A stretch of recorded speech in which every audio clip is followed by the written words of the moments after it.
Vamos lá então, pessoal, vamos começar aqui olhando novamente para os 10 mandamentos. Então, eu vou projetar ali os 10 mandamentos e eu vou pedir que os irmãos façam a leitura melhor do que a gente fez de Gênesis 16, tá?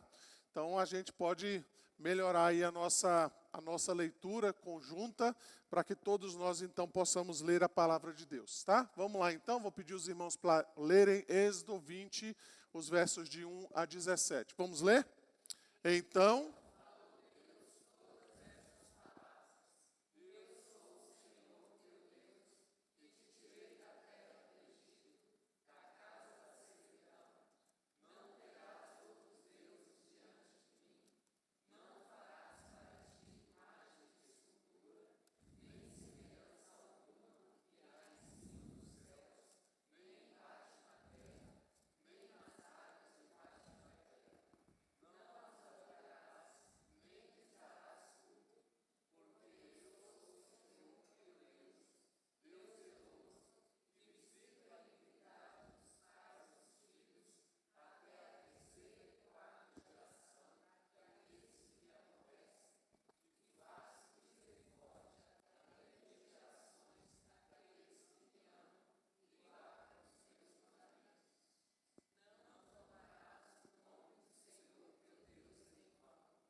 isso, tá? Então, o 8º mandamento é esse que está aí no verso de número 15, né?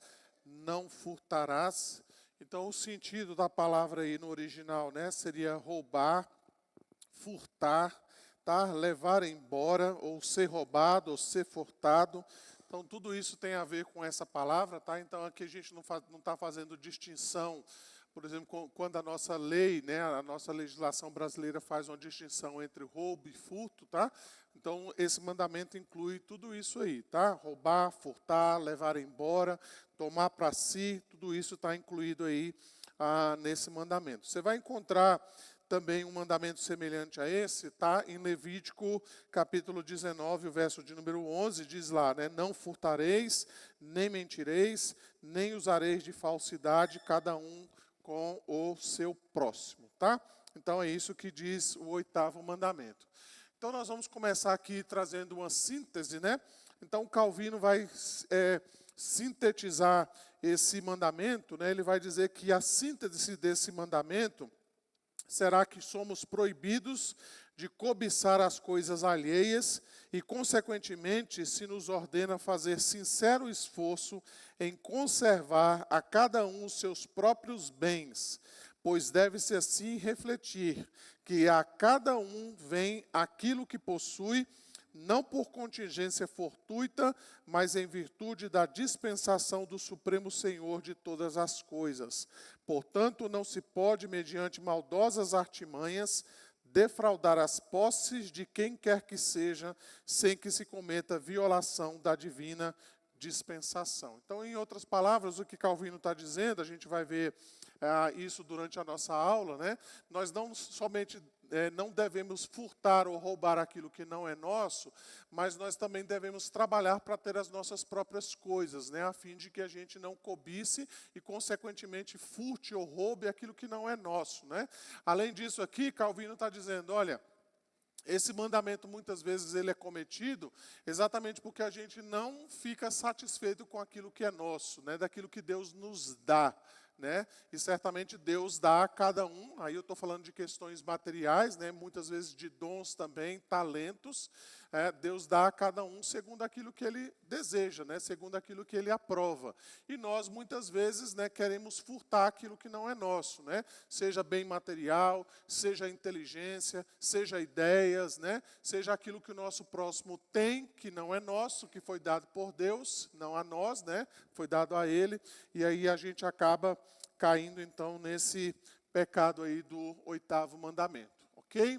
Vamos dar uma olhadinha então, o que o Catecismo de Heidelberg, também a Confissão de Fé, melhor dizendo, né, o Catecismo Maior, fala sobre essa questão então do 8º mandamento. A pergunta 110, nós encontramos assim, o que proíbe Deus no 8º mandamento? Os irmãos, por gentileza.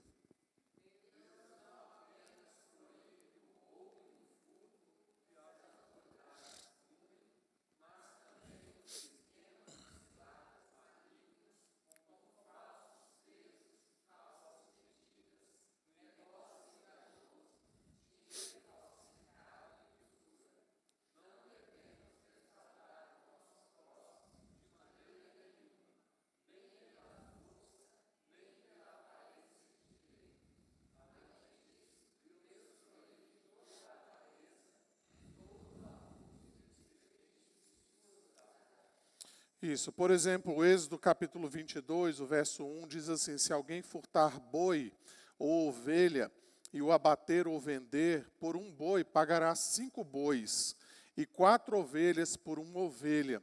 Você vai encontrar 1 Coríntios capítulo 5, diz assim, já em carta já os escrevi que não vos associeis com os impuros. Refiro-me com isto não propriamente aos impuros desse mundo, ou aos avarentos, ou roubadores, ou idólatras, pois nesse caso teríeis de sair do mundo.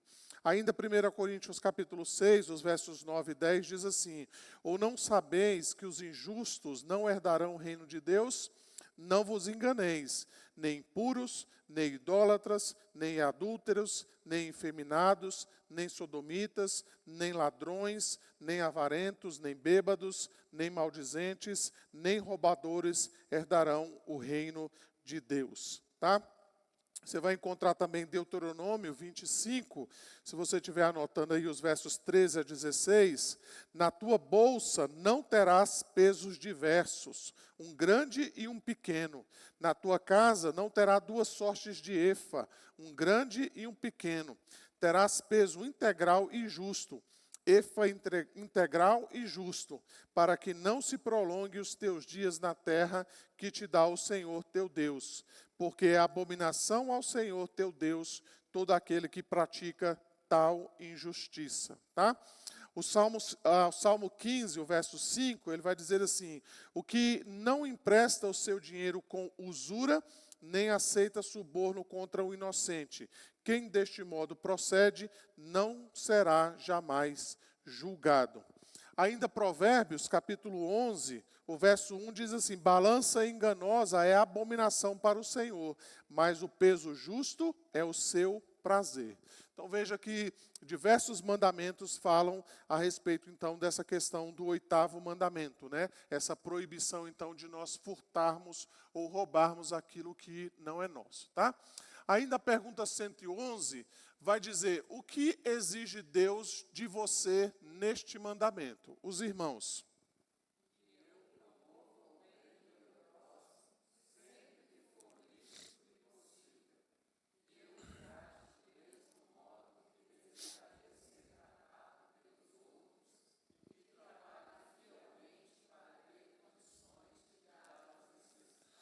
Isso, aqui nós encontramos, por exemplo, Mateus 7, verso 12, tudo, pois, quando quereis que os homens vos façam, assim fazei-os vós também a eles, porque esta é a lei e os profetas.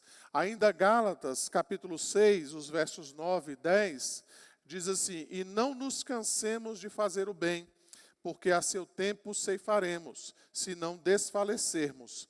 Por isso, enquanto tivermos oportunidade, façamos o bem a todos, mas especialmente aos da família da fé. Efésios 4, verso 28 diz assim: aquele que furtava, não furte mais, antes trabalhe fazendo com as próprias mãos o que é bom, para que tenha com que acudir o necessitado. Ok? Então, todos esses versículos aí podem ser apontados em direção aí do 8º mandamento. O Catecismo Maior de Westminster também traz duas perguntas na mesma proporção, né? Perguntas de proibição e perguntas também de deveres exigidos. Então, quais são os deveres exigidos no 8º mandamento? Os irmãos, novamente, por gentileza.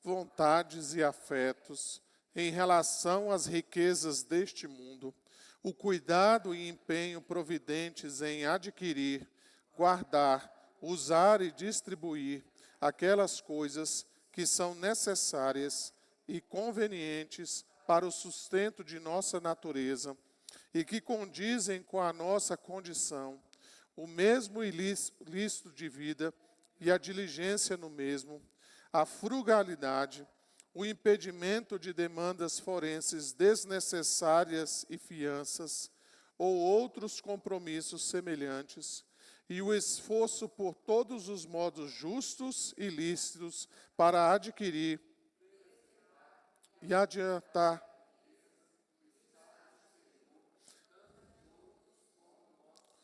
Isso, tá?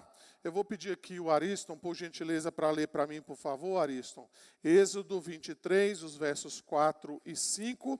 E vou pedir aqui o Aécio, por gentileza, Aécio, leia para mim Deuteronômio, capítulo 15, os versículos 7 e 8, e também o verso de número 10. Êxodo 23, versos 4 e 5. Se encontrares desgarrado o boi do teu inimigo ou o seu jumento, lhe reconduzirás. Se vires prostrado debaixo da sua carga o jumento daquele que te aborrece, não o abandonarás, mas ajudá-lo-ás a erguê-lo. Isso, tá? Se a gente fosse atualizar aí, né? Se de repente você está passando na rua e vê lá seu inimigo com o pneu furado, você tem que parar e ajudá-lo a trocar o pneu. É isso que Êxodo 23 está dizendo. Né? Ele não está falando aqui do amigo, do chegado, de alguém que você gosta, liga para você e fala, me ajuda aqui a trocar o pneu do carro. Né?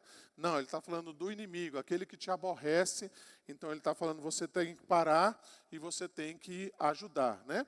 Lembra do ditado que a gente gosta de falar de vez em quando, né? Achado não é roubado, né? Aqui está falando que se você achar o boi do seu inimigo, você tem que procurar devolver o boi para ele, né? Você não pode levar para casa dizendo, olha, achado não é roubado, né? Então eu vou me apropriar disso, tá? Deuteronômio 15, os versos 7 e 8 e também o verso de número 10, por gentileza, Aécio. Quando entre ti houver algum pobre de teus irmãos, em alguma das tuas cidades, na tua terra que o Senhor teu Deus te dá, não endurecerás o teu coração, nem fecharás as mãos a teu irmão. Antes lhe abrirás de todo a mão e lhe emprestarás o que lhe falta, quanto basta para a sua necessidade. Isso, verso 10.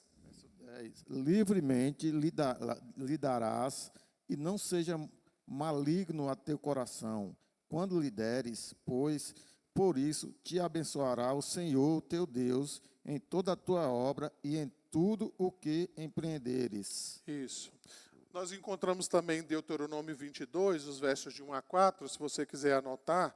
Vendo extraviado o boi ou a ovelha de teu irmão, não te furtarás a eles, restituí-lo-ás sem falta a teu irmão. Se teu irmão não for teu vizinho, ou tu não o conheceres, recolhê-lo-ás na tua casa, para que fiquem contigo até que teu irmão os busque, e tu lhos restituas. Assim também farás com o seu jumento, e assim farás com as suas vestes. O mesmo fará com toda coisa que se perder de teu irmão, e tu achares, não te poderás furtar a ela.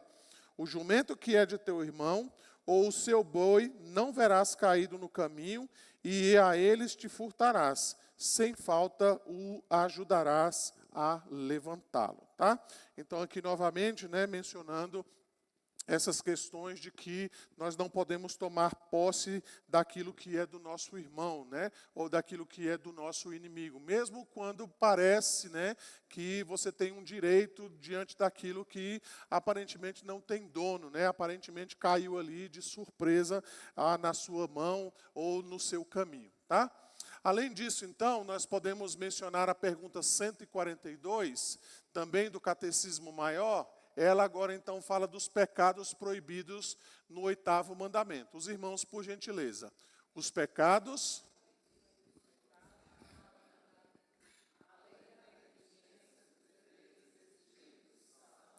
O furto, o roubo, o tráfico de seres humanos e a recepção de qualquer coisa furtada, as transações fraudulentas e os pesos e medidas falsos, a remoção de marcos de propriedade, a injustiça e a infidelidade em contratos entre os homens ou em questões de confiabilidade, a opressão, a extorsão, a usura, o suborno, as vexatórias demandas forenses, o cerco injusto de propriedades e a desapropriação, a acumulação de gêneros para encarecer o preço, os meios ilícitos de vida e todos os outros modos injustos e pecaminosos de tirar ou de reter de nosso próximo aquilo que lhe pertence, ou de nos enriquecer a nós mesmos, a cobiça, a estima e o amor desordenado aos bens mundanos, a desconfiança, a preocupação excessiva e o empenho em obtê-los, guardá-los e usar deles, a inveja diante da propriedade de outrem, assim como a ociosidade, a prodigalidade, o jogo dissipador e todos os outros modos pelos quais indevidamente prejudicamos o nosso próprio estado exterior e o ato de defraudar a nós mesmos do devido uso e conforto da posição em que Deus nos colocou, tá?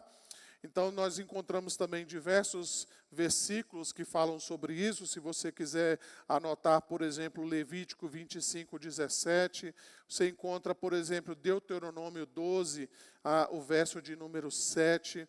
Você encontra, por exemplo, Deuteronômio 16, 14. Diz assim: alegrar-te-ás na tua festa, tu e o teu filho e a tua filha, e o teu servo e a tua serva, e o teu levita e o estrangeiro, e o órfão e a viúva que estão dentro das tuas cidades.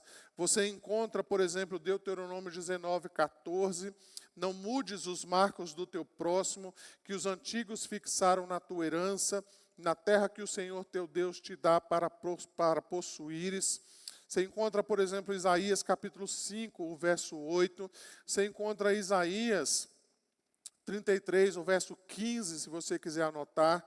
O que anda em justiça e fala o que é reto, o que despreza o ganho de opressão, o que com um gesto de mãos recusa aceitar suborno, o que tapa os ouvidos para não ouvir falar de homicídio e fecha os olhos para não ver o mal. Todos esses, então, são versículos que mencionam e direcionam aqui para o 8º mandamento, tá?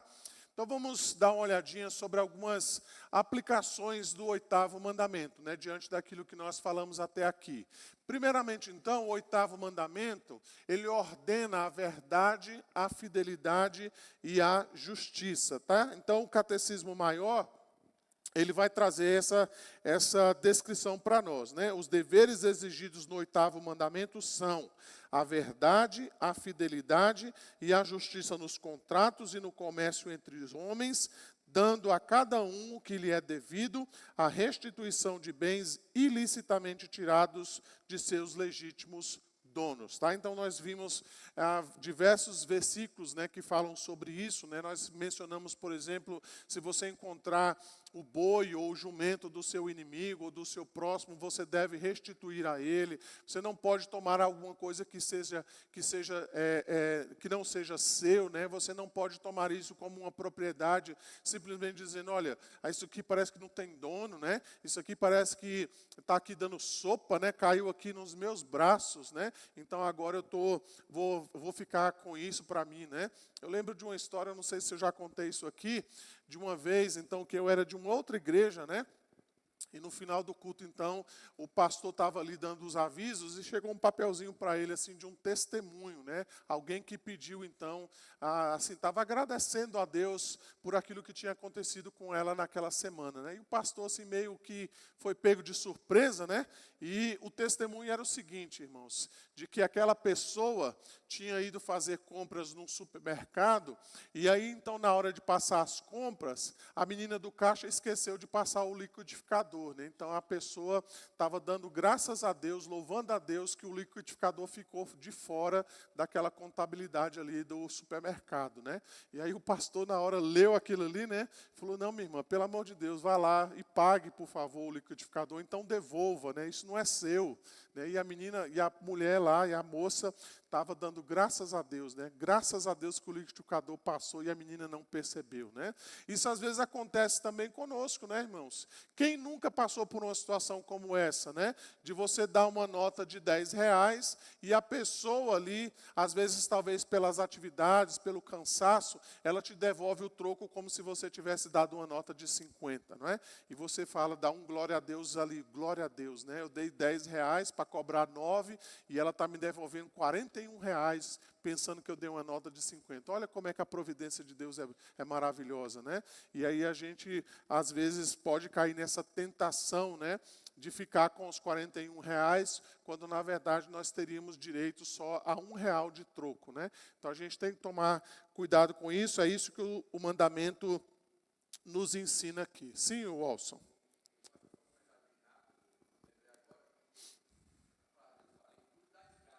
Aham.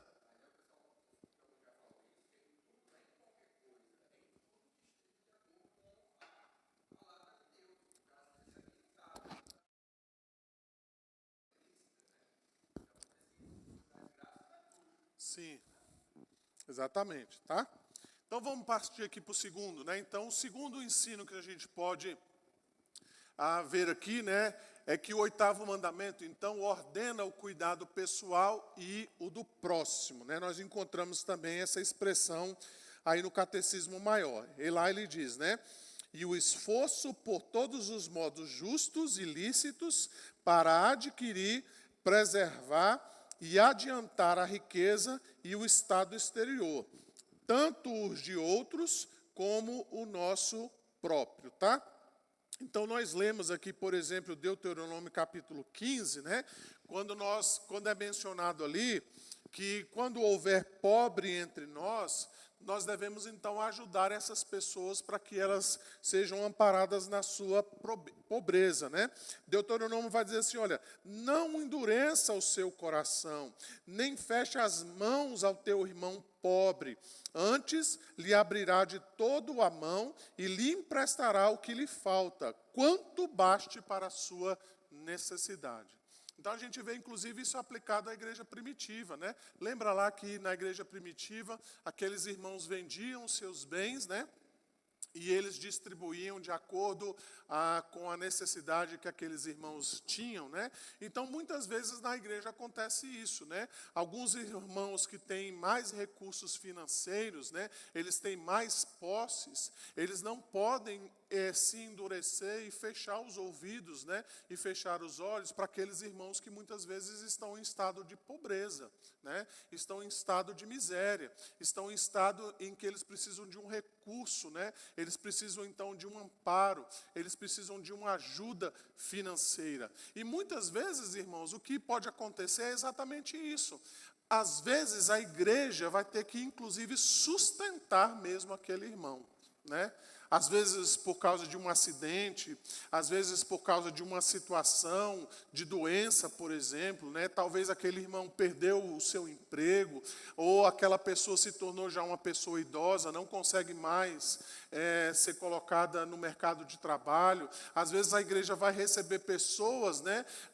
Talvez já no final da vida, né? Se convertem e aquelas pessoas não têm nenhum amparo de INSS, ou às vezes não têm nem filhos, né? Que possam ajudá-la ou ajudá-lo, né? E muitas vezes a igreja então vai ter que ajudar e vai ter que sustentar essa pessoa, né? A igreja então vai ter que olhar para isso. Então veja, esse mandamento nos ordena exatamente isso, ao nosso cuidado pessoal, mas também o cuidado que nós precisamos ter com o nosso próximo, tá?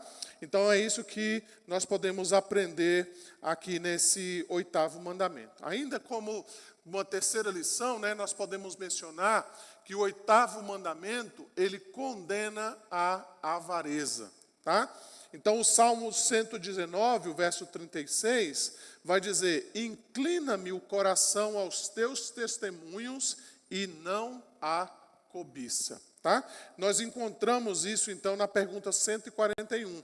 Na pergunta 142, melhor dizendo, né, nós vamos encontrar essa expressão, né, que ali os pecados proibidos, né, diz lá, a opressão, a extorsão, a usura, a cobiça, a estima e o amor desordenado aos bens mundanos, a preocupação excessiva e o empenho em obtê-los, guardá-los e usar deles, a inveja diante da prosperidade de outras pessoas. Então, o que o Catecismo Maior está dizendo? Ele está dizendo, não é proibido você possuir bens, mas ele está dizendo, é proibido você cobiçá-los, é proibido você colocar todo o seu coração nessas coisas. É proibido você ter mais daquilo que de fato é necessário. É proibido o que ele está dizendo aqui, a usura, né? É proibido você ter bens, então, simplesmente para que você possa,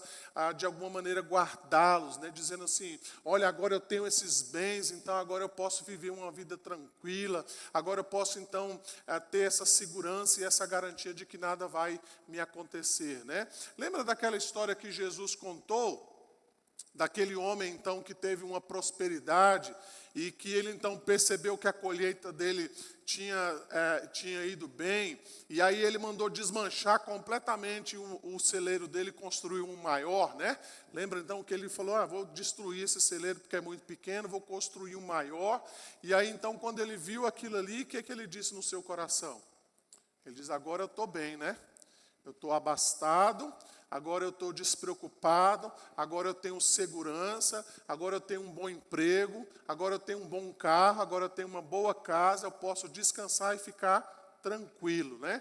Qual foi a resposta de Jesus naquela história?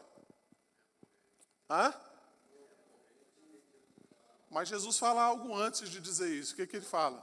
Você é louco, né, dona Jamie? Louco, você não sabe que hoje mesmo vão pedir a tua alma? Para que você está guardando tudo isso daí? Né? Para quem você está guardando isso? E muitas vezes é isso que nós fazemos. Né? Nós acumulamos bens, nós acumulamos posses, nós adquirimos todas essas coisas, talvez na intenção de dizer, puxa, agora eu estou bem, né? Agora eu estou tranquilo e calmo, agora eu posso ter garantida a minha vida para o resto da minha, eu posso ter as posses garantidas para o resto da minha vida. Agora eu estou completamente despreocupado, né? Sem sabermos nós, né, de que será que de fato a gente vai desfrutar disso, né? Será que a gente vai amanhecer vivo amanhã?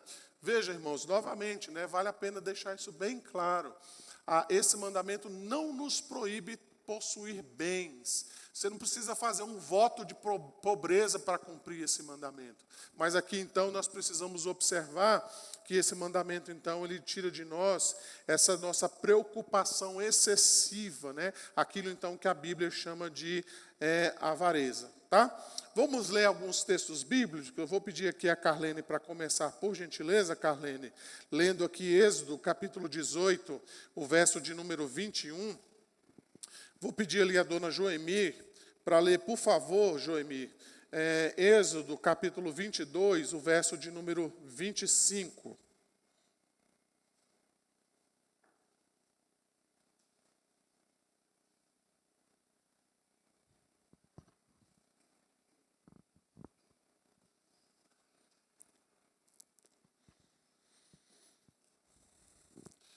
Vou pedir ali a Robelma para ler o Salmo 62, verso 10. Robelma, por gentileza.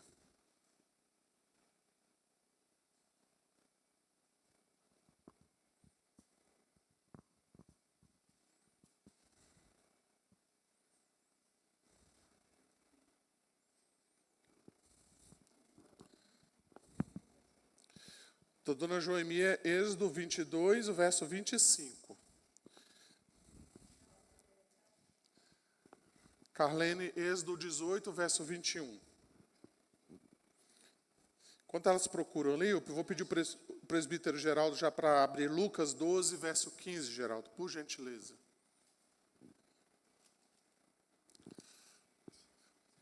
Pode deixar o microfone aí, Lucas, que vai passando. Procura dentre o povo homens capazes, tementes a Deus, homens de verdade, que aborreçam a avareza. Põe-nos sobre eles por chefes de 1000, chefes de 100, chefes de 50 e chefes de 10. Isso, então veja aí, né? Os homens tementes a Deus, homens de verdade, e o texto diz que aborrecem a avareza, tá? Êxodo 22, o verso de número 25.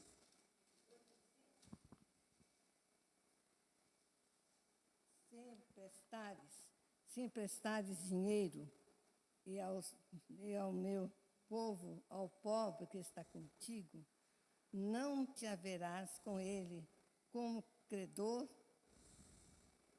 que impõe juros. Isso, tá?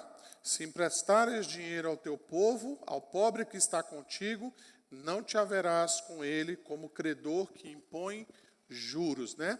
Exatamente porque a situação do indivíduo já era algo delicado, né, por causa da pobreza, e aí alguém então emprestava dinheiro. Não, dizia, não, eu vou te emprestar o dinheiro, eu vou socorrer você, né? E aquele pobre então certamente ficaria muito grato, né, porque tem alguém socorrendo ele, né? Mas ao mesmo tempo aquele indivíduo estava cobrando juros, né? Então é isso que a lei de Deus proíbe, né, de que isso não se torne oportunidade, inclusive, para a manifestação da avareza, né? Salmo 62, o verso de número 10. Não confieis naquilo que extorquis, nem vos vanglorieis na rapina. Se as vossas riquezas prosperam, não ponhais nelas o coração. Isso, tá? Então, o Salmo 62 nos diz isso. Lucas, capítulo 12, o verso de número 15. Então lhes recomendou: tende cuidado e guardai-vos de toda e qualquer avareza, porque a vida de um homem não consiste na abundância dos bens que ele possui. Isso, tá? As palavras do próprio Senhor Jesus Cristo. Paulo, em Efésios capítulo 5, verso 5, ele diz assim: sabeis, pois, isto, nenhum incontinente, ou impuro, ou avarento, que é idólatra, tem herança no reino de Cristo e de Deus. Então, segundo o apóstolo Paulo diz aqui, a avareza é o quê? O que é a avareza? Mas tem um nome esse pecado. A avareza é o quê? Isso é o quê, gente? Idolatria, está dizendo aí. A avareza é idolatria, né? Então, quando a pessoa é avarenta, ela está adorando, então, alguma coisa, né? E geralmente é assim, né? A gente conhece se você conhece pessoas avarentas, né? Aquela pessoa murrinha, né? É o famoso mão de vaca, né? Que a gente conhece, né? É o famoso mesquinho, né? Aquela pessoa que dá excessivo valor às coisas materiais, né? E ele não está disposto a abrir mão das coisas materiais. Geralmente o avarento ele se gloria muito das coisas que ele tem, das coisas que ele possui, dos bens que ele adquiriu, né? Ele gosta muito, inclusive, de demonstrar isso claramente, né? Pelas coisas que ele faz, pelas roupas que ele veste, né? Pelo papo, né? Que muitas vezes ele tem ao redor da mesa, sempre exaltando aquilo que ele faz e as coisas que ele tem, os bens que ele possui, né? E a Bíblia chama isso então de idolatria, né? Na verdade, ele está demonstrando exatamente onde está o coração dele, tá? Além disso, então, o 8º mandamento condena o abuso no uso das riquezas, tá?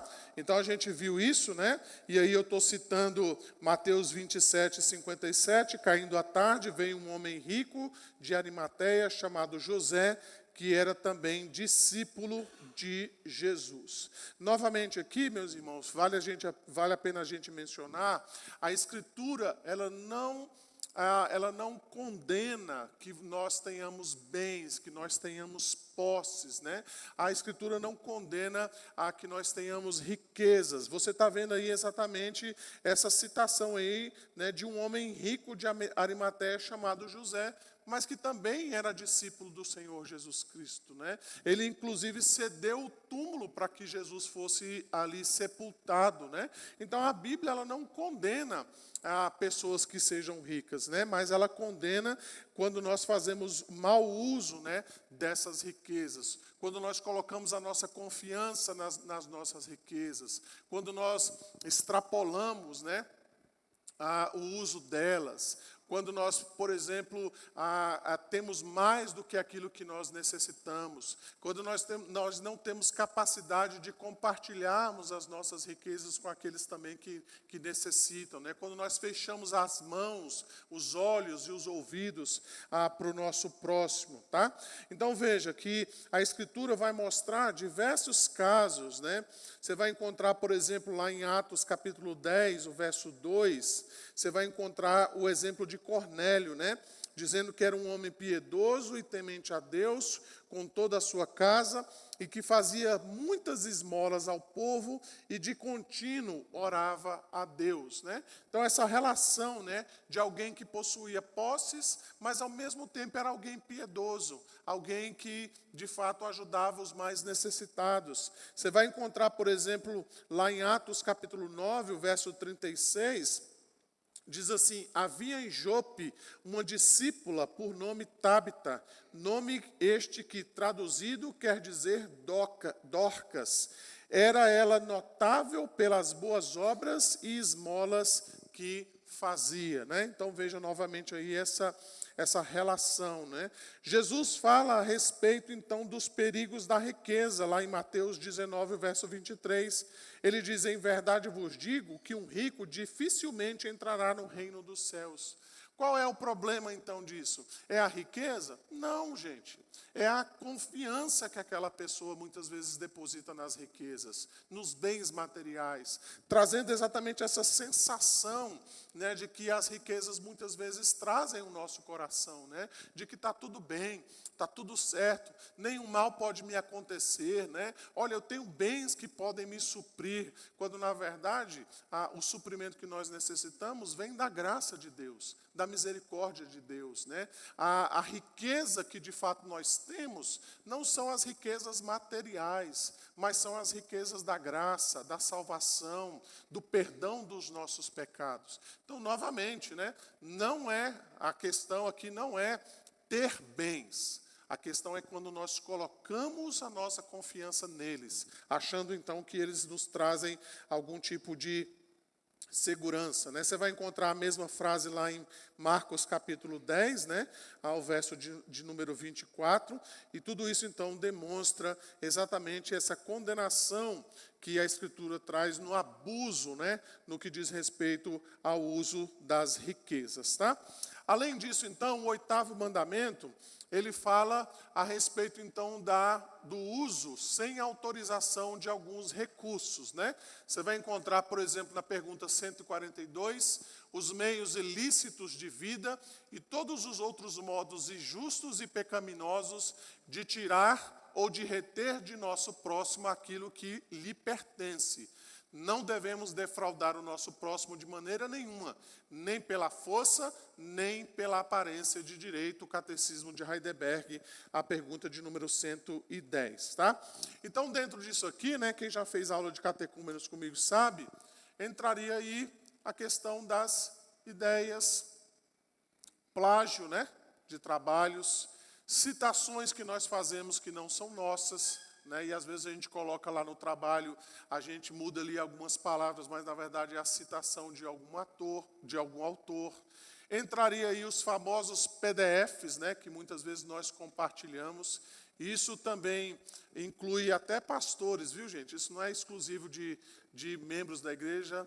Até pastores muitas vezes compartilham desses PDFs, né? Eu lembro que uma vez eu participava de um grupo de pastores aqui da nossa região e de repente lá um abençoado disse assim: olha, tome aí esses PDFs, né, use para a glória de Deus, né? E de repente você recebeu ali no grupo aquela enxurrada de PDFs, né, de livros, de comentários do Antigo Testamento, da nossa própria editora, né, que se você for comprar, custa em torno de 600, 700 reais, e o indivíduo estava ali compartilhando gratuitamente, né, essa obra, que custou trabalho, custou pesquisa, custou tantos recursos, né, para aquele autor, para a própria editora fazer a publicação dessa coleção, e ele estava ali compartilhando esse PDF, né, dizendo, olha, está aí, podem usar para a glória de Deus, né, gratuitamente, né, algo que custou certamente não só dinheiro, né, mas custou trabalho, ideia desse autor, né.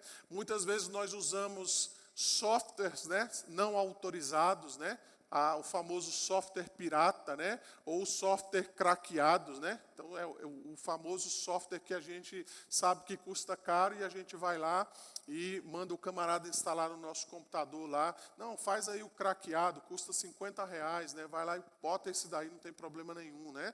Recentemente passou inclusive na televisão um indivíduo que estava vendendo material para os estudantes de medicina, né? Ele estava vendendo material, se eu não me engano, a 500 ou era 600 reais. O material custava mais de 15 mil reais, né? E aí eu não sei como ele conseguiu fazer cópias em PDF desse material, e ele vendia, então, nessa faixa aí, né, de 500 a 600 reais. Então, constantemente, nós nos deparamos com situações como essa, né? Ou, às vezes, o famoso gato-net, né? Onde a gente, às vezes, quer usar recursos que não são nossos, né? Nós compartilhamos, então, tudo isso que eu falei, né? Os PDFs, os softwares, né? Sem autorização do autor, sem realmente ter direito a isso, né? Mas nós usamos como se nós tivéssemos direito sobre isso, né? E muitas vezes isso está relacionado, né, à quebra do 8º mandamento. Tá? Então, além disso, né, o 8º mandamento ele adverte contra a ociosidade. Então, aquele que furtava, não furte mais, antes trabalhe, fazendo com as suas próprias mãos o que é bom, para que tenham como acudir ao necessitado. Então, nós encontramos na Escritura diversos versículos, especialmente lá em Provérbios, que falam a respeito da ociosidade, né? O mais conhecido dele é lá em Provérbios 6, quando nós lemos lá, vai ter com a formiga, ó preguiçoso, considera os seus caminhos e ser sábio, não tendo ela chefe, nem oficial, nem comandante, no estio prepara o seu pão, na cega ajunta o seu mantimento, ó preguiçoso, até quando ficarás deitado? Quando te levantarás do teu sono? Um pouco para dormir, um pouco para toscanejar, um pouco para encruzar os braços em repouso, assim sobrevirá a tua pobreza como um ladrão e a tua necessidade como um homem armado. Você vai encontrar a mesma coisa em Provérbios 10, verso 4, se você estiver anotando, Provérbios 12, 24, 12, 27, 15, 19, todos eles, então, falam do perigo de nós sermos ociosos. Agora deixa eu abrir um parênteses aqui, irmãos, dentro disso que eu estou mencionando aí no 6º ponto. Nós, muitas vezes, nós furtamos o tempo do nosso trabalho. Muitas vezes nós estamos ali 8 horas, né, de trabalho, e muitas vezes nós fazemos a famosa enrolada de trabalho, né? A gente muitas vezes está ali cumprindo uma jornada, mas nós muitas vezes estamos ali levando o trabalho ali de maneira muito tranquila, né? Sem perceber muitas vezes, irmãos, que isso de fato é um furto, né? Nós somos pagos, né, para trabalhar um certo horário, mas nós muitas vezes não fazemos isso, né? A ociosidade aqui não diz respeito só ao fato de nós não trabalharmos, mas muitas vezes de nós furtarmos aquele tempo precioso de trabalho que nós deveríamos dar. E isso, inclusive, irmãos, acontece no meio dos pastores. Muitas vezes nós, os pastores, dizemos que estamos em dedicação integral, mas na verdade nós roubamos o tempo, né? Nós não dedicamos da maneira como nós deveríamos nos dedicar. Nós não estudamos da maneira como nós deveríamos estudar. Nós não nos preparamos para a pregação, por exemplo, com o tempo que nós deveríamos nos preparar. E muitas vezes, infelizmente eu tenho que dizer isso, acontece de fato até entre os pastores da nossa denominação. Entre homens que deveriam então se dedicar, labutar no estudo da palavra de Deus, mas que muitas vezes, irmãos, sequer têm uma rotina de estudo e de preparação. Muitas vezes pega ali, sei lá, um final de noite ali, faz uma meia dúzia de anotações e chega para o domingo à noite e fala, isso aqui que eu vou falar para a igreja. Sem nenhum tipo de preparação prévia, sem nenhum tipo de dedicação, não é? Sem nenhum tempo, então, de exclusividade. E muitas vezes eu falo exatamente isso, né? Você iria para um médico, eu falo para esses meus colegas, você iria para um médico que você sabe que esse médico não estuda, não se prepara? Você iria para um médico e deixaria esse médico operar você em qualquer área do seu corpo, sabendo que esse médico não está preparado, inclusive no conhecimento daquilo que ele vai fazer? Todos respondem, não, de jeito nenhum. Eu falei, por que nós queremos entregar aos nossos membros, né, às nossas ovelhas, aquilo que nós não fizemos, aquilo que nós não preparamos? E nós, irmãos, muitas vezes, eu já mencionei isso aqui em algumas ocasiões, nós, muitas vezes, os crentes, somos mal vistos exatamente porque nós somos as pessoas que mais enrolam no trabalho. Eu já falei isso aqui em outras ocasiões. Eu conheci uma pessoa que ele disse para mim assim, olha, eu não contrato crente para a minha empresa. Por quê? Porque os crentes eram os últimos a chegarem, os primeiros a quererem sair, né, do trabalho, e eram os que mais reclamavam e mais fofocavam no ambiente de trabalho. E esse indivíduo falou, eu não quero crente mais na minha empresa. Por causa do testemunho, não estou dizendo que todo crente faz isso, mas aquele indivíduo, infelizmente, chegou a essa conclusão, de que eu não quero mais crente, porque crente é um bicho enrolador, não gosta de trabalhar. E aí eu não quero mais esse tipo de pessoa no meu trabalho, na minha empresa, né? Então nós, como crentes, nós devemos ser os melhores funcionários, os melhores servidores. Nós devemos ser aqueles que, de fato, cumprem cabalmente o nosso trabalho. Ué, pastor, o senhor quer dizer que tem que ser assim? Não só pela própria consciência do trabalho, mas pelo Senhor que nós, de fato, servimos. Nós não estamos ali simplesmente servindo ao nosso chefe, ao nosso diretor de seção ou ao nosso empregador. Nós estamos, no final das contas, irmãos, servindo ao nosso Deus. Quando nós estamos ociosos no nosso trabalho, nós não estamos só roubando o tempo do nosso patrão, mas nós estamos roubando o tempo de Deus, um tempo precioso, né? Isso também pode ser dito, né, quando nós roubamos o nosso próprio tempo com Deus também, né? Nós nos tornamos passivos, nós nos tornamos morosos, quando nós nos tornamos vagarosos, né, no que diz respeito ao nosso tempo com Deus e aquilo que nós precisamos dedicar ao nosso Senhor, tá? Então, finalmente, aqui, só para a gente fechar algumas considerações finais, né? Eu quero citar aqui algumas palavras de João Calvino, quando ele diz assim, né? Reconheçamos que devem ter por furtos todos os artifícios em virtude dos quais passam para nós as posses e as riquezas do próximo, quando se desviam da sinceridade do afeto ante o desejo de enganar ou lesar de qualquer modo. Esta injustiça não tem lugar somente em matéria de dinheiro, ou em questões de rendimento, ou em relação a terras, mas ainda é referência ao direito de cada um, pois defraudamos o próximo de seus bens se deixamos de cumprir os deveres que são para com ele,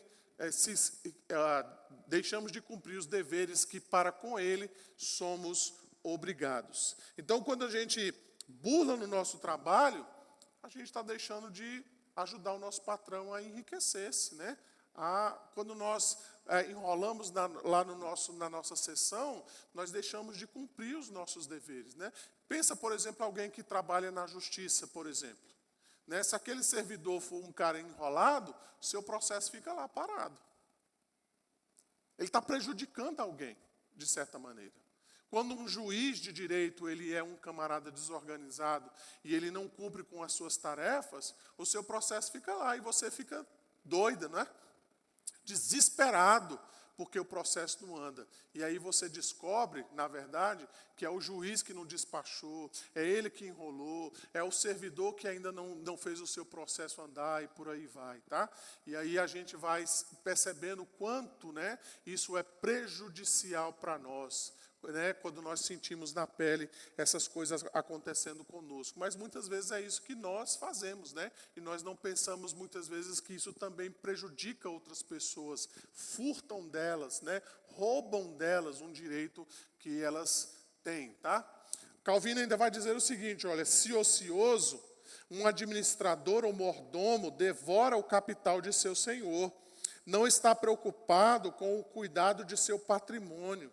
Se o esbanja indebitamente as riquezas a si confiadas, ou os dissipa desregradamente, se um criado tem em zombaria ao patrão, se lhe divulga os segredos, se lhe de qualquer forma lhe trai, seja a vida, sejam os bens, se por outro lado um senhor oprime desumandamente a família, em crime de furto se faz culpado diante de Deus. Pois quem não perfaz o que em função de sua vocação deve aos outros, não só retém o alheio, mas até dele se apropria. Então eu vou usar um exemplo aqui dos pastores e vou colocar, porque a gente precisa cortar na própria carne. Então, quando um pastor faz mau uso do seu tempo e não se prepara para que ele possa, então, pregar a palavra de Deus de maneira fiel, ele é encaixado exatamente naquilo que Calvino está dizendo aqui. Ele está usurpando, ele está furtando um direito que é dos membros, de ouvirem a palavra de maneira fiel, né? E isso eu estou aplicando à vida, então, dos pastores, mas certamente isso pode ser aplicado em todos os âmbitos da nossa vida, né? Quando nós não aplicamos bem ao trabalho, por exemplo, nós estamos tirando o direito de outra pessoa, conforme eu mencionei agora há pouco, tá? Ainda eu quero usar aqui as palavras de Calvino, ele vai dizer assim, enfim, que cada um considere, segundo o seu estado e vocação, o que deve a seu próximo e se conduza convenientemente. Saibamos que esta norma é estabelecida para o nosso espírito, assim como para as nossas mãos, a fim de que se esforcem em não somente assegurar, mas também promover o bem-estar e vantagem dos outros, tá? Além disso, eu quero só mencionar algumas questões finais, né? João Calvino vai dizer ainda o seguinte, olha, portanto, dessa forma obedecemos devidamente ao mandamento. Se contentes com nossa sorte, diligenciarmos por não obter nenhum outro ganho, senão o honesto e legítimo.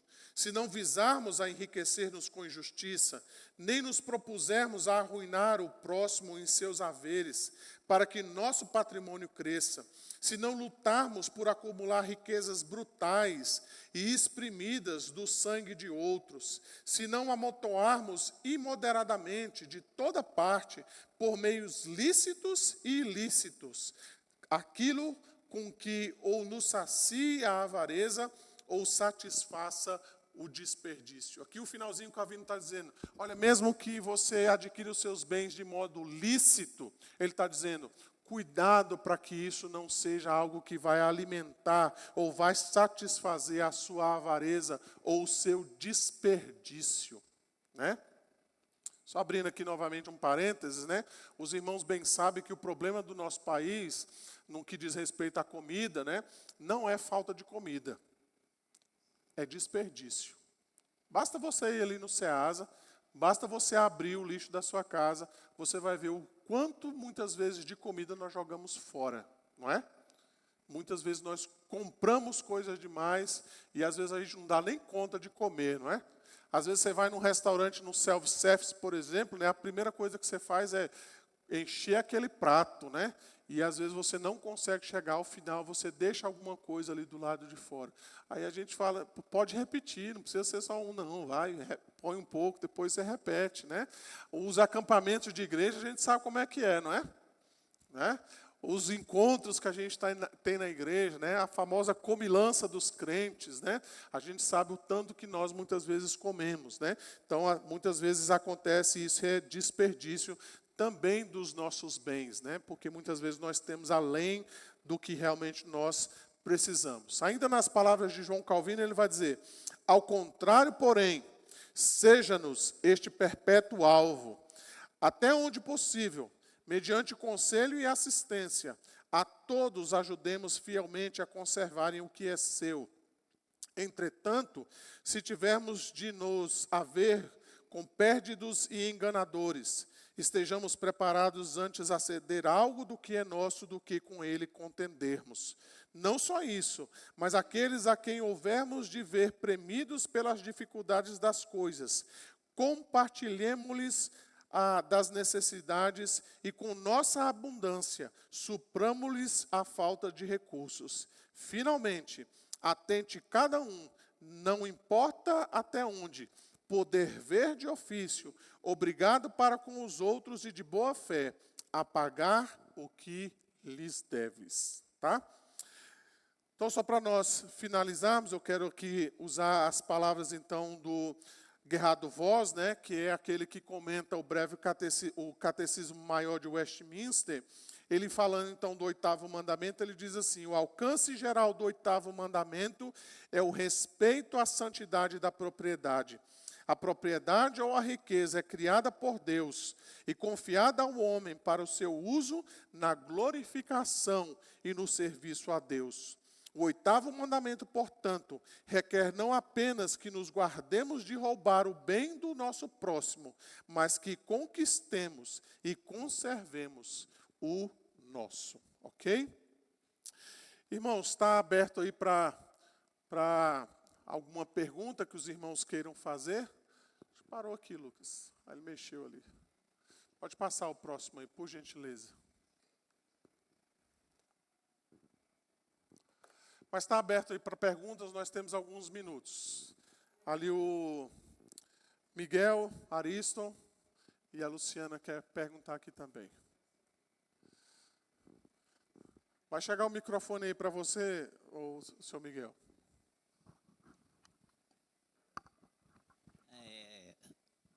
Só para dizer que na Bíblia fala no boi, vaca, o pessoal que mora na cidade talvez não entenda a extensão disso aí. Eu que vivi em fazenda há muito tempo e criado em fazenda, é muito comum o animal passar às vezes até na cerca, vai para o vizinho, passa para o outro e matam e levam para outro lugar e vendem e tal. Isso é muito comum nas fazendas. Mas hoje ainda está acontecendo isso, né? Eu fui visitar um parente agora há pouco tempo e um dos problemas dele lá com os animais dele é isso, que a terra fica perto da estrada e aí Nordeste tem muito bode, ovelha, essas coisas. A pessoa vem no carro, atropela e joga dentro do carro e vai embora, e coisas assim desse tipo, né? E hoje, na cidade, não é mais o animal. É, por exemplo, os dados da pessoa que cai na internet e alguém usa para ir no banco, é mais ou menos semelhante ao furto do boi, do jumento e tal, que continua ocorrendo. Eu trabalhei por algum tempo no juizado e todo dia chega essa questão de bens. Alguém compra e não paga, alguém pega emprestado e não paga, alguém que empresta e quer receber o dobro. Então, isso é recorrente no dia a dia. Aqui em Brasília é típica essa questão quanto a possessória, a terras, a lotes, que ocorre demais. A corregedoria do TJDF proibiu cessão de direito aqui em Brasília. Sim. As pessoas vão lá em Água Linda, vão lá não sei aonde, faz e vende 2 lotes para pessoas diferentes. Isso continua muito forte, cada dia está pior, porque cada dia tem mais artifícios e com a internet ficou muito mais fácil. Você vê aí na internet as pessoas exibindo bens e tal, e depois vai ver que é de maneira ilícita. Então, a coisa não mudou, por mais conhecimento, e por mais cristã que tem o Brasil, principalmente, mais você vê essa questão que devia, como aumentou a quantidade de cristãos, devia ter diminuído um pouco isso aí, mas parece que pior. Às vezes até tem crente envolvido nisso aí, viu, seu meu? Infelizmente. É o Ariston aqui. Depois a Luciana, sua mãe. Ainda bem que eu falei que ela é sua mãe, né? Muito bom o estudo, pastor. E a gente percebe que existe uma gama muito grande de situações em que nós estamos suscetíveis a violarmos esse mandamento. E tem algumas bem sutis que até nós crentes mesmo vamos, às vezes a gente é tentado de todo jeito, né? Eu percebo que a violação, o pecado de violação a esse mandamento parece que precede de 2 outros pecados, que são a cobiça e a avareza. E em relação ao trabalho, como o senhor bem colocou, é um problema sério que a gente observa, inclusive com o mau testemunho dos crentes. E há uma situação hoje bem mais assim, sutil, que questão de ponto eletrônico, em que somos tentados aquele horário do almoço que você tem que marcar, que tem um período determinado, aí você é tentado a não marcar aquilo no devido horário que você faz, e já é um furto desse, como o furto do próprio tempo, o crente lá que passa o tempo todo lendo a Bíblia, achando que está agradando a Deus naquele tempo, furtando o tempo do trabalho de Deus. E tem um outro que aí fala muito do próximo, mas tem a questão também do imposto de renda, quando você vai lançar despesas dedutíveis, que não é o próximo, é o governo que não sabe aplicar recursos, não faz nada, então não tem problema nenhum e acha que está fazendo uma grande coisa até de colocar coisas ali falsas. Então, são muitas coisas e eu acho que como é que a gente deve combater isso na prática? Qual é o antídoto? Porque isso vem ao coração de todo crente, porque todos somos tentados. E eu creio que, isso é o que eu queria do senhor, eu acho que primeiro, é muito bom o estudo para nos advertir, para a gente reconhecer às vezes até essa falha, corrigir e buscar no libertador, que é o nosso Deus, em oração, para que nos liberte dessas práticas pecaminosas que, às vezes, de fato, até nós mesmos crentes incorremos nelas e acabamos dando mau testemunho. Não existe fórmula pronta e fórmula fácil, né? Em toda e qualquer situação, você vai ser tentado nesse particular 8º mandamento, né? Como eu mencionei aqui alguns exemplos. Às vezes você vai no supermercado, você dá ali uma nota de R$10 para pagar uma comprinha de 7, e a pessoa involuntariamente te devolve ali R$43. A tentação para você ficar com esse dinheiro é muito grande, irmãos. Não estou dizendo que não é, não. A tentação é grande, né? Às vezes a pessoa está ali passando as suas compras no supermercado e às vezes ela achou que a máquina computou e a máquina não computou, né? Então, às vezes você tem que dizer para ela, olha, não passou, você tem que passar de novo. Às vezes você tem que dizer, olha, são 3, você só passou 2, né? Eu acho que é uma questão realmente de você conscientizar-se, né, de que você está diante de Deus em toda e qualquer situação e pedir a graça de Deus nisso, né?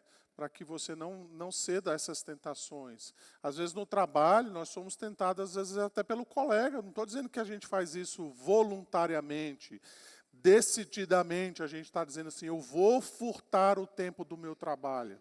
Mas às vezes ali o colega te chama para tomar um cafezinho, aí esse cafezinho se estende, aí já vem outra conversa, aí ele já vai falar do time dele do coração, aí você também já tem um outro assunto que você começa a colocar. E aí o cafezinho que era só 10 minutos, às vezes tornou-se uma reunião ali paralela no meio do trabalho.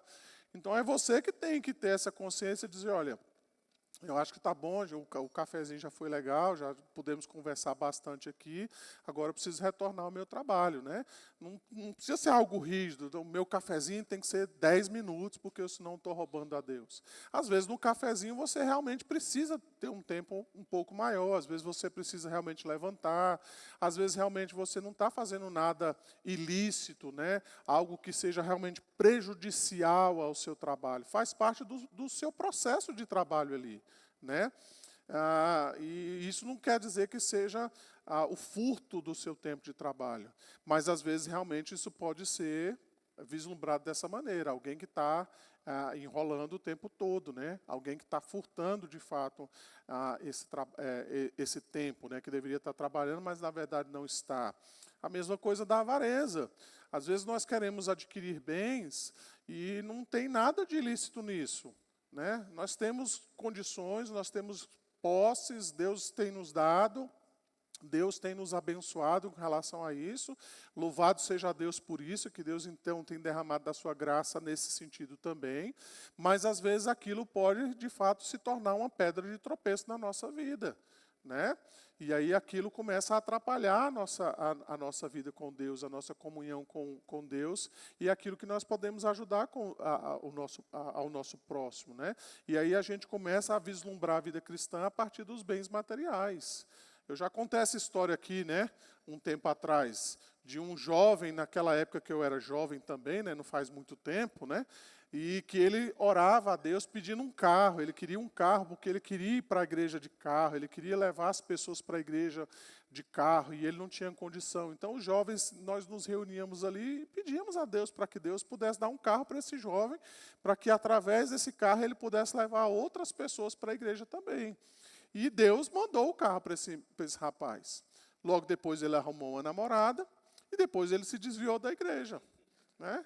Por quê? Porque as coisas vislumbraram o coração dele e aí o alvo dele, a intenção dele não era mais levar os jovens para a igreja, né? A intenção dele era curtir com o carro dele, né? Era dar as voltas que ele podia dar no sábado à noite com o carro que nós havíamos pedido a Deus para mandar esse carro para ele, né? Então, veja, até muitas vezes coisas lícitas, boas, agradáveis diante de Deus, elas podem se tornar uma pedra de tropeço para nós.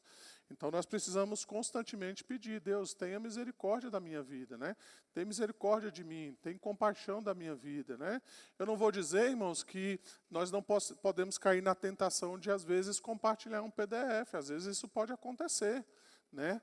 De você receber ou você compartilhar um PDF, né? Você sabendo que aquilo ali trata-se de uma pirataria, né? É um uso não autorizado, né? Às vezes você pode cair na tentação de fazer um plágio lá no seu trabalho da escola, né? Você não citar aquele autor ou você colocar aquela ideia como se fosse sua, né? Quando na verdade não é, sem citar a fonte, sem citar o autor. Nós podemos cair nessas tentações, mas a gente precisa sempre pedir, Deus, me ajude para que eu não furte aquilo que lhe pertence, né? Aquilo que é do Senhor, aquilo que é do meu próximo, para que eu possa aprender a ter contentamento naquilo que o Senhor tem me dado, né? E eu não caia na tentação de colocar essas coisas adiante do Senhor, né? Ou diante do Senhor, né? Na frente do Senhor. Apenas para corroborar o que já foi bem colocado aqui, a gente deve lembrar sobre o que Paulo fala com os Coríntios, no capítulo 10, versículo 31, que são os limites da liberdade cristã, né? Ele fala o seguinte: portanto, quer comais, quer bebais, ou façais outra coisa qualquer, façais tudo para a glória de Deus. Então, acho que responde até em partes a pergunta do Ariston, quando a gente é tentado em bater o ponto eletrônico pós-horário, então a gente vai se lembrar do nosso Deus, que é um Deus santo e requer de nós também essa santidade. Então, a gente costuma falar esse versículo, às vezes, até como um chavão, mas quando a gente coloca o peso devido a ele, a gente entende que é qualquer coisa que a gente vai fazer na vida, né? E lembrando também das palavras do próprio Paulo, a carne ela vai limitar contra o espírito constantemente, né? E você fica nessa luta, mas a gente tem que lembrar sempre daquele que habita em nós, no qual nós fomos selados, que é o Espírito Santo de Deus. Ele foi nos dado para isso mesmo, para nos ajudar nas nossas mazelas, interceder por nós junto a Deus, né? Então a gente tem que se lembrar da palavra de Deus. Então, foi tentado? Lembra, né? Guarda a palavra de Deus no seu coração, inculca, para que nesses momentos de tentação a gente coloque essas palavras em prática. Um aspecto aqui, rapidinho, só para passar a palavra para os irmãos, para a gente. Um aspecto a gente precisa se lembrar, né? Os reformadores, eles resgataram algo que havia se perdido, né? Durante toda aquelas questões relacionadas à Igreja Católica, né? Os reformadores, eles resgataram aquela ideia do corandel, né? Ou seja, nós vivemos a vida diante de Deus. Então, nessa perspectiva, não existe secular e sagrado, né? Não, aquilo que você faz no seu trabalho, ele é sagrado também, porque você faz diante de Deus, né? O pastor não está lá, os presbíteros não estão lá, mas Deus está lá. Você está servindo ao Deus Altíssimo, Ele tá presente no seu trabalho, Ele está sondando o seu coração, né? O trabalho que a dona de casa faz em cozinhar, em cuidar da casa, é sagrado também diante de Deus nesse sentido, né? Então a igreja, ela não tem lugares mais sagrados. A gente pensa que aqui na frente é mais sagrado do que aquilo que você conversa no banheiro, né? E às vezes o cliente fala: não, eu tenho que te contar uma piada, mas não posso te contar essa piada dentro da igreja. Vamos ali no banheiro que eu te conto. Vamos ali no banheiro que eu te conto. Porque lá Deus não está no banheiro. Lá eu te conto a piada. Mas dentro da igreja não pode, né? Então, a gente às vezes tem essa ideia, né? De que saiu daqui das quatro paredes, opa, agora eu posso dar uma vazão maior à carnalidade, né? Não tem problema nenhum, não estou na igreja mais, né? Então, eu saí daquele ambiente religioso e agora eu posso fazer algumas coisinhas que lá na igreja, né, não ia ser legal, né? Mas aqui a gente pode, né? A gente pode contar aquela piada suja, a gente pode fazer aquela piada maliciosa, não tem problema nenhum. Na igreja não pode, na frente do pastor então nem pensar. Mas aqui entre nós a gente pode, né? Então a reforma protestante, ela resgatou isso, né? Nós estamos diante de Deus constantemente, a nossa vida se passa na presença de Deus, constantemente, né? O que você faz lá no seu quarto, à noite, sem ninguém ver, Deus está presente ali, né? Deus está sondando os nossos corações. Bebel e Wilson, para nós finalizarmos aqui. Pastor, onde fica a referência que fala sobre tudo me parece lícito, mas nem tudo convém? Tudo me é lícito, né? Mas nem tudo convém. Acho que, se não me engano, é 1 Coríntios, né? Foi quando ela citou. Então, é o que a gente tem que estar sempre em mente. Né? Tudo parece lícito. Todo mundo faz. Isso. Né? Então, está sempre esse versículo na mente. 1 Coríntios 6,12 ali. Obrigada. Os bereanos me falaram ali. Não, já está aqui. O pastor... não, isso é importante, porque a última fala do senhor também, porque às vezes a gente se refere, mas é só por questão de se referenciar aqui na igreja, aqui, esse ambiente, como templo, né? Sim. Aí ninguém está dizendo aqui que é como lá, como o templo do tabernáculo, etc., que Deus está aqui, a gente vai ali para fora, não está, né? O Espírito Santo habita em nós, né? Como Paulo falava, para seguir a Cristo, né, não é simples, né? Você vai ser perseguido, e tem o Espírito Santo que o que você fizer, você estando com outras pessoas ou não, nem fizer, até pensar, né? O Espírito Santo está ali, né, verificando se aquilo ali está conforme a palavra de Deus ou não, né? Então a gente às vezes esquece disso, mas não existe. Apagar a luz, né? Botar uma cortina, não tem mais isso, não, né? Está tudo aberto. Aí a questão lá do tempo, para quem serve do público ou não, minha opinião pessoal, não acho nem assim, lógico que é pecado a questão do tempo ali. O que você, sei lá, passou meia hora sem fazer nada, mas eu acho o pior é o testemunho. Não é? Como o senhor falou, chega a um ponto de algum da iniciativa privada, ou lá o chefe, associar aquilo ali ao crente. Imagine, você está, né, denegrindo a imagem do corpo de Cristo, nem aquelas horas ali, se for contabilizar no mês, às vezes não dá nem essas coisas todas. Mas isso é muito ruim, a gente tem que ter responsabilidade, porque não só no trabalho, em qualquer canto, é muito ruim, né, um comportamento deste, você denegrir a imagem do corpo de Cristo. Sim. Aí, indo já em direto para o Oitavo Testamento, no Catecismo Maior, ele também fala que é difícil também, mas o que é que a gente está vendo aqui em todas essas últimas aulas, né? Não só a questão dos 10 mandamentos, mas todos os itens lá da lei moral de Deus, é que a gente tem que estar atento, né, estudar, saber exatamente o que significa para a gente aplicar nas nossas vidas. Se por acaso tem uma coisa que eu não sabia, né, e aquilo ali não está de acordo com a palavra de Deus, eu vou mudar. Esse é o nosso objetivo como crente na nossa jornada espiritual. Nunca seremos perfeitos, como Cristo foi, mas é a nossa meta, né, de refletir o caráter de Deus.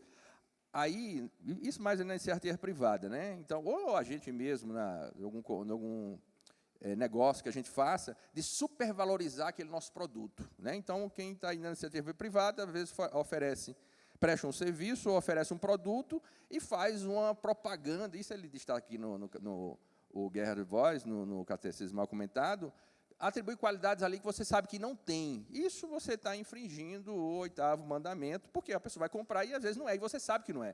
Uma coisa, às vezes, por ignorância, né? Você, às vezes, é o representante comercial da sua empresa e a parte técnica que sabe, ele diz que tem aquilo, você, às vezes, não tem nem capacidade técnica para saber se realmente faz. Então, mas em você sabendo isso de maneira consciente que não é, você não deve fazer em sendo crente, né? Que você está enganando a outra pessoa, né? Então, a gente tem que estar com cuidado, realmente.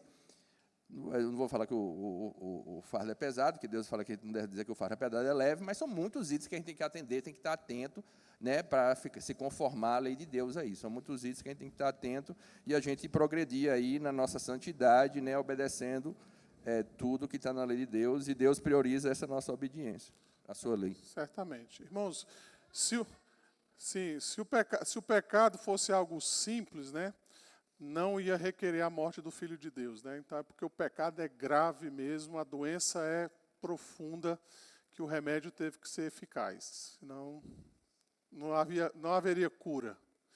Diga, Miriam, mas só vale se falar no microfone.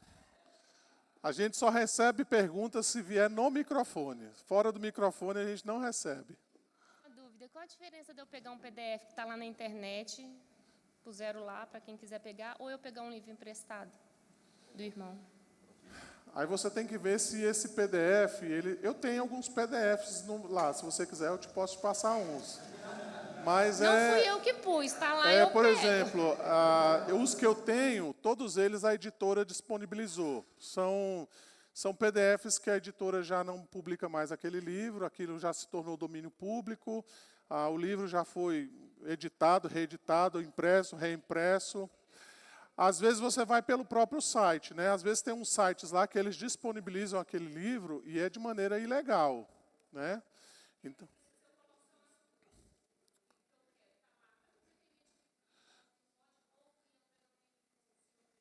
mas, por exemplo, entende-se que o livro, né, alguém custeou aquilo ali. Por exemplo, por exemplo, eu peguei esse livro, eu posso te emprestar, mas eu já paguei um preço por ele ali. Então, se pressupõe, né, o autor pressupõe que isso pode acontecer. Agora, quando você, por exemplo, eu não posso copiar o livro e te passar. Até hoje, por exemplo, nos Kindles, né, quem tem Kindle sabe do que eu estou falando, o Kindle, eu posso fazer cópia, por exemplo, de algumas partes do Kindle, mas chega um momento que o Kindle fala, olha, você não pode mais copiar. Você não pode mais transferir. Então, às vezes, até quando eu estou preparando alguma coisa, que eu faço cópias, né, eu tiro ali uma citação de um Kindle para jogar num trabalho, ou numa pregação, ou num estudo, ele vai me avisando que o meu limite está chegando. Então, eu não posso transferir todo o livro do Kindle para um Word, por exemplo. É limitado. Então, as próprias editoras trabalham nesse sentido. Então, se eu tiver que fazer uma cópia, por exemplo, de parte do livro, não teria problema. Agora, você pegar o livro inteiro e colocar isso na internet, muitas vezes isso pode se configurar essa pirataria. Eu não teria problema, de repente, Miriam, se você, de repente, vê aquele livro só não tem mais edição dele, não tem como você comprar aquele livro, mas ele está disponível ali, eu preciso daquele livro para fazer um trabalho meu, eu vou usar isso para mim, eu não teria dificuldade, de repente, usar aquele livro, mas depois descartá-lo do meu computador, né? Me livrar dele. Falar, eu usei a citação que eu precisava, a ideia que eu precisava estava ali naquele livro, eu usei para o meu trabalho, mas eu descartei aquele livro, eu não passei adiante, eu não compartilhei isso com ninguém. Eu não teria dificuldade com isso. Mas o que às vezes acontece, e eu citei aqui o caso desse pastor, ele compartilhou uma coleção, né? Eram quase 40 livros. E ele não tinha autorização da editora, e era da nossa editora, né? Então, assim, eu conheço o rapaz, por exemplo, que faz a tradução, porque todos esses livros da nossa editora, eles não são feitos em português. Eu conheço quem faz a tradução, ele tem um trabalho danado para poder fazer isso, né? Então, assim, a editora tem que pagar para ele, a editora tem que pedir autorização para o autor, tem custos com impressão e por aí vai. Aí vai o bonitão lá e compartilha. Sim, tem a lei, não estou nem falando do âmbito legal, né? Mas eu não teria dificuldade, né? Se de repente tem um livro lá, ele só tem PDF, usa e depois você descarta aquilo ali, né? Tira do seu computador. Mas muitas vezes você encontra esse livro, a depender, né? Você encontra esse livro disponível. Por exemplo, a editora Fiel, de tempo em tempo, a editora Fiel ela disponibiliza livros gratuitamente. Os que eu tenho, por exemplo, são da editora Fiel. Você tem a editora Estandarte de Cristo, né? Que é uma editora batista, mas que publica bons livros de Charles Spurgeon e outros puritanos. Você vai encontrar bom material lá no Estandarte de Cristo, gratuito. Hoje, com o Kindle, você compra muito livro a R$6. Livro não é livrinho não, gente. É livro de 300, 400 páginas, que você pode adquirir esse livro por um preço de R$6. Né, hoje existem muitas promoções de livro que você pode adquirir, né, de maneira legal, justa, né, valorizando inclusive o autor, né, pagando realmente por aquele trabalho que ele se empenhou, sem que a gente faça com isso um uso desmedido, né, ou não autorizado do próprio autor, da própria editora. Né. Agora, o que a gente puder fazer para evitar isso daí, certamente a gente precisa fazer. Tá bom? Não sei se eu respondi. Juliana, quer falar para a gente encerrar?